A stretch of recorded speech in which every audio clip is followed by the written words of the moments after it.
একটা মেয়ে বিয়ের পর সবচেয়ে বেশি যেই প্রশ্নের সম্মুখীন হয় তা হচ্ছে আজ কি রান্না করব। আর সবচেয়ে বড় প্রবলেম এই প্রশ্নের সমাধান কেউ ঠিকঠাক করে মিলাতেই পারে না, তারপরও কোনো রকম প্রতিদিন গুজামিল করে করে মিলিয়েই যাচ্ছে। হ্যালো এভরিওয়ান, আসসালামু আলাইকুম। আজকের ব্লগটা কিন্তু একদম ভোর সকাল থেকে শুরু করেছিলাম, তাও যাত্রাপথ থেকে। আমার একটু ইমার্জেন্সি কাজ ছিল, যার কারণে আমি বাইরে গিয়েছিলাম একদম ভোরবেলায়, যাতে আমি তাড়াতাড়ি বাসায় ফিরতে পারি, কিন্তু তারপরও আমার ফিরতে ফিরতে 1:30টাই বেজে গিয়েছে। আজকে সকালের নাস্তাটা আমি বাইরেই করেছিলাম, রুটি খেয়েছিলাম, নেহারি খেয়েছিলাম। আমি তো খেয়ে দিয়ে সেরে ফেলেছি, কিন্তু বাসায় তো আরও বাকি সবাই আছে, তাদের জন্য তো আমার তাড়াহুড়া করে যেভাবেই হোক দুপুরের মধ্যে রান্নাবান্না সারতে হবে।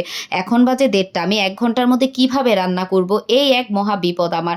তো আমি ফার্স্টেই গরুর মাংস ভিজা দিয়েছিলাম, সেটা ভিজতে তো অনেক সময় লাগবে, যার কারণে আমি একটা মুরগি ভিজা দিয়ে দিয়েছি। আর এই মুরগিটা ভিজতে বেশিক্ষণ সময়ও লাগেনি, যার কারণে আমি আগেই ঝটপট করে মুরগিটা ভুনা করে নিব, যাতে অ্যাটলিস্ট মুরগি ভুনাটা হলে আর চিচিঙ্গা যদি ভাজি হয়, আমি এই দুইটা দিয়ে টাইম মতো খাবার দাবার সবাইকে দিতে পারবো। গরুর মাংসটা না হয় আমি আস্তে ধীরে রান্না করব। এই তাড়াহুড়ো আর এই মাথা গরম আমার হয়ে যায়। এক তো বাইরে থেকে আসলে এমনিই গরমে অস্থির লাগে, তার উপর আবার এই চুলার মধ্যে দাঁড়িয়ে রান্না করতে উফ কি যে যন্ত্রণা, যার কারণে আমি সকালবেলায় কিন্তু রান্না করে যাই। কিন্তু আজকে আমার এমার্জেন্সি যেহেতু কাজ ছিল, আমি সকালবেলা এত তাড়াহুড়া করে রান্নাবান্না সারতেও পারিনি। এই জন্য আমি সকাল সকালেই চলে গিয়েছিলাম, কিন্তু যেই লাউ সেই কদু, সেই বাসায় ফিরে আমার এই তো দেরি হইলো, যার কারণে তাড়াহুড়া করে রান্না করতে হইতেছে। তো যাই হোক, ব্যাপার না, মুরগির মাংসটা আমি ভালো মতো কষিয়ে নিয়েছি। এবার আমি হচ্ছে গিয়ে পানি দিয়ে দিলাম। আর এইগুলা করতে করতে আমার তো মনে পড়লো সবার জন্যই তো রান্নাবান্না করলাম, আমি কি দিয়ে ভাত খাবো। তো এই জন্য আমার জন্য একটু চিংড়ি মাছ ভুনা করার জন্য ফ্রিজে চলে গেলাম, ফ্রিজ থেকে চিংড়ি মাছগুলো নামাই নিলাম। আর আমার বরাবরই গলদা চিংড়ি থেকে বাগদা চিংড়ি বেশি পছন্দ, কারণ বাগদা চিংড়িগুলোতে একটু মাংস বেশি থাকে, আর গলদা চিংড়িতে তো খোসাটা ছাড়াইলে কিছুই থাকে না। আর আমার ছোট ছোট চিংড়ি মাছ তো আরো বেশি পছন্দ, যেগুলো একদম বিলের দেশি চিংড়ি সেগুলো। তো আমি চিংড়ি মাছগুলো কিন্তু ভালো মতো পরিষ্কার করে নিয়েছি। চিংড়ি মাছের মাঝখানে যে নালিটা থাকে সেটাও কিন্তু আমি কেটে ফেলে দিয়েছি। আর এই কয়েকটা চিংড়ি মাছই আমার জন্য যথেষ্ট, কারণ আমি একাই খাবো।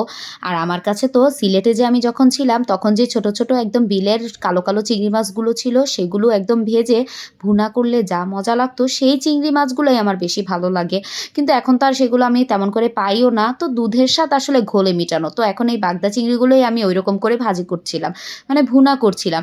আজকে আমার সেই চিংড়ি মাছটাই খেতে ইচ্ছে করছিল, যার কারণে আমি একদম সরিষার তেলে এই চিংড়ি মাছটা ভুনা করে নিচ্ছিলাম। সব ধরনের মশলা দিয়ে আমি চিংড়ি মাছটা আগে ভালো মতো ভেজে নিব পেঁয়াজে, তারপরে একটু পানি দিয়ে ভুনা করে নিব। টমেটো হলে ভালো হতো, কিন্তু এখন তো টমেটো নাই। তো যাই হোক, এরপর কি চিংড়ি মাছটা আমার সুন্দর করে আমি একটু পানি দিয়ে যে কষিয়ে তারপরে রান্না করে নিয়েছিলাম। আর মুরগির মাংসটা তো আমার ভুনা হয়ে গিয়েছে, তার জন্য আমি একবারই হচ্ছে বাটিতে বেড়ে নিয়ে টেবিলে একদম খাবার দাবার সব দিয়ে দিচ্ছিলাম, কারণ অনেকটাই সময় হয়ে গিয়েছিল, প্রায় 3টার মতো বেজে গিয়েছে। তো এই জন্য খাবার দাবার সব আস্তে আস্তে করে গুছিয়ে নিচ্ছিলাম। এই তো এরপরে আমি চিংড়ি মাছটা ভুনা করে এখন আমি নিজে খেতে বসেছি। আর বাসায় বাকি সবার জন্য এই তো চিকেন ভুনা করেছিলাম, সঙ্গে চিচিঙ্গা ভাজি করেছিলাম ডিম দিয়ে, আর আমার জন্য চিংড়ি মাছ ভুনা। টেবিলে বাচ্চাদের খাবার দিয়ে এসে এবার আমি এই যে গরুর মাংসটা ভিজিয়ে রাখছিলাম, সেটাও ভাবলাম যে একসঙ্গে মেখে টেকে বসিয়ে দিই, যাতে আগামীকাল আমার অন্ততপক্ষে প্যারা না হয়। কারণ সকালবেলা এত ভোর সকালে আমার গরুর মাংস রান্না করাটা আমার পক্ষে ইম্পসিবল। তো যার কারণে আমি আজকেই ভেবেছি রান্না করে রাখি, যাতে অন্ততপক্ষে কালকে আমার একটু ইজি হয়, আমার সকালবেলা একটু প্যারাটা কম নেওয়া লাগে। তো এই জন্য আমি গরুর মাংসটা ভালো মতো সরিষার তেল দিয়ে একদম মশলা টশলা সব কিছু দিয়ে মেখে বসিয়েছি।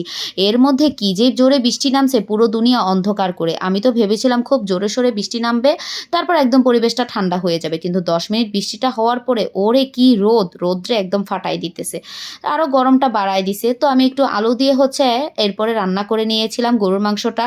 এটা হচ্ছে গিয়ে আমি ঝোলের পানি দিয়ে এবার আমি নিজে খেতে বসে পড়েছি। আর এই তো আমার জন্য আমি সুন্দর করে প্লেটটা গুছিয়ে নিচ্ছিলাম। তো আমি একটু ভাবলাম যে একটা হচ্ছে চিকেন নিয়ে নেই, একটা লেগ পিস নেই। তো একটু হচ্ছে গিয়ে একটা লেগ পিস নিলাম, সঙ্গে একটু চিংড়ি মাছ ভুনা। পরে লেগ পিসটা তুলে রেখেছিলাম, কারণ চিংড়ি মাছ হলে আমার আর কোনো কিছুর প্রয়োজন হয় না। ভাই আমি চিংড়ি মাছ পাগল, আমার চিংড়ি মাছ ইলিশ মাছ হলে আমি আর পৃথিবীর কোনো কিছু চোখে দেখি না।